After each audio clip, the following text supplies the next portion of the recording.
मेरठ के घंटाघर से मुत्तसिल टाउन हॉल के एक हिस्से में वाक़ लाइब्रेरी हुकूमत की आदम तवज्जोही का शिकार है।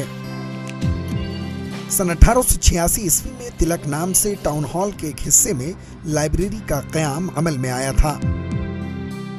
लेकिन हमारे यहाँ थोड़ा पैसे की प्रॉब्लम है। हमारे लाइब्रेरी यहाँ से नगर निगम से ग्रांट के अनुसार चलती है। हमारे यहाँ से ग्रांट मिलती है पुस्तकालय के। तो ये नगर निगम पैसे जी, नगर निगम पैसे देता है, लेकिन ग्रांट है वो बहुत कम है। कम है, इसके कारण हम पुस्तकालय का विकास नहीं कर पाते। टाउन हॉल का जंग आज़ादी में अहम किरदार रहा है। इसी टाउन हॉल में नेताजी सुभाष चंद्र बोस ने सन 1941 में वलवला अंगेज खिताब के जरिए अवाम में आज़ादी का जोशो खरोश पैदा कर दिया था। हम सिविल की तैयारी कर रहे हैं यहाँ पर। अच्छा, कितने सालों से? हमें साल हो गए 3 साल से। अच्छा, इसी लाइब्रेरी में आते हैं? बिल्कुल यहीं से आ रहे हैं।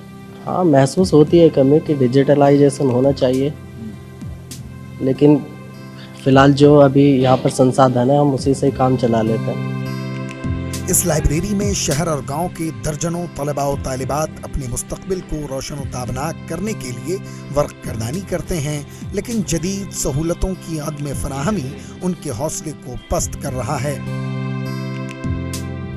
मेरठ से खुर्शीद मिसबाही की खुसूसी रिपोर्ट।